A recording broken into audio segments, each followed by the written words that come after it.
नमस्कार दोस्तों, आज की इस वीडियो में हम बात करेंगे रियल एस्टेट स्कैम के बारे में।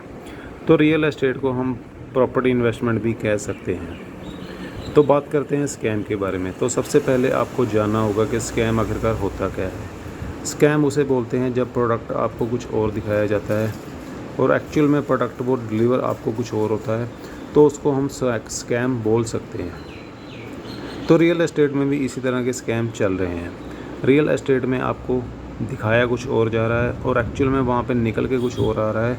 तो ऐसे तरह के स्कैम बहुत लोगों के साथ पीछे अभी हो रहे हैं। तो हाल फिलहाल में हमने भी इस तरह की एक घटना को अंजाम दिया, उसी के बारे में आपसे बात करेंगे। तो सबसे पहले बात करते हैं, आपको प्रोडक्ट दिखाया कहाँ जा रहा है। तो सोशल मीडिया पे मान के चलिए यूट्यूब, इंस्टाग्राम, फेसबुक या ट्विटर, ये कुछ ऐसे प्लेटफॉर्म हैं जिस पे सबसे ज़्यादा इस टाइम एड्स के ज़रिए आपको प्रोडक्ट दिखाया जा रहा है। उसमें आपको दिखाई जा रही हैं बड़ी बड़ी बिल्डिंग्स दिखाई जा रही हैं और आपको ऐसा शो किया जा रहा है कि मान के चलिए अगर आप आज 50 लाख रुपए इसमें इन्वेस्ट करते हैं तो आपको एक अच्छा खासा रिटर्न इसमें मिल सकता है।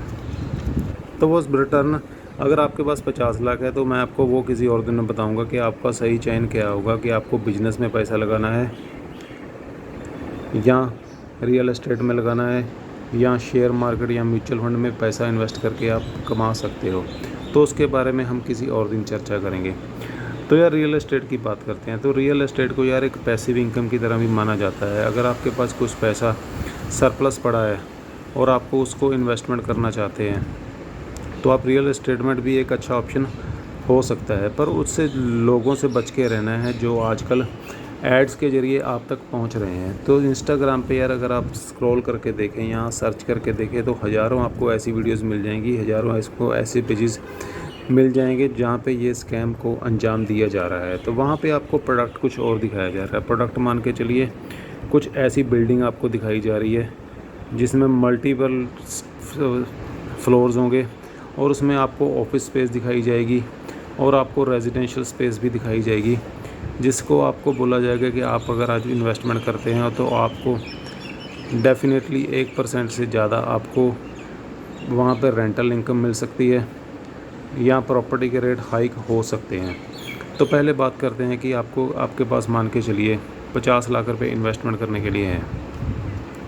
अगर आप 50 लाख रुपए इन्वेस्ट करते हैं तो उसकी 1% की इनकम आपको होगी लगभग 50,000 रुपये पर मंथ। तो यार 50,000 रुपये का एक आप घर लोगे तो उसमें आपको, मुझे नहीं लगता कि कोई भी 50,000 रुपये रेंट आपको दे सकता है। अगर मैं भी कोई मकान रेंटल पे देखूंगा तो मैं इतना हाई रेंटल पे नहीं देखूंगा, क्योंकि 50 लाख में आपको क्या मिल रहा है, 2 बेडरूम हॉल किचन और 60 से 70 80 लाख पे आपको मिल रहा है 3 बेडरूम हॉल किचन। अगर 60 से 70 लाख रुपए 80 लाख रुपए आप मान के चलिए लगाते हैं तो आपको 3 बेडरूम हॉल किचन के लिए 80,000 रुपये का रेंट आपको नहीं मिलेगा। 80,000 रुपये का रेंट आपको किसी भी हालत में नहीं मिलने वाला है। अगर मान के चलिए, और अगर आप उसी बिल्डिंग में मान लीजिए ऑफिस स्पेस की बात करते हैं तो वो आपको करोड़ों में चली जाती है, 1 से 2 करोड़, कोई पर्टिकुलर एरिया में 3 से 5 करोड़ तक भी जा रही है। तो डीएलएफ की यार बात करते हैं तो डीएलएफ के प्रोजेक्ट में कम से कम इन्वेस्टमेंट उनकी 5 करोड़ मान के चलते हैं। वो 5 करोड़ की इन्वेस्टमेंट में अगर आपको 50 लाख रुपए किसी भी हालत में पर मंथ आपको 5 लाख रुपए, 50 लाख नहीं, 5 लाख रुपए आपको किसी भी हालत में पर मंथ रेंटल इनकम नहीं मिलने वाली। इतना भी ऑफिस स्पेस में कितना काम होगा। तो अगर मान के चलिए आपको 50 लाख इनकम, आप 5 लाख रुपए पर मंथ, 5 करोड़ पे आप एक्सेप्ट करते हैं, तो वो यार जो आपको देगा तो वो 50 लाख की जगह 15 लाख रुपए कमाना चाहेगा। तो एक ऑफिस स्पेस में कोई 15 लाख रुपए कैसे कमा सकता है, जो उसके बाद उसके और भी एक्सपेंसेस होंगे, मान के चलिए बिजली के एक्सपेंस होंगे, उनके वर्कर के भी एक्सपेंस होंगे, तो वो आपको कैसे उसमें से इतनी रेंटल इनकम देगा।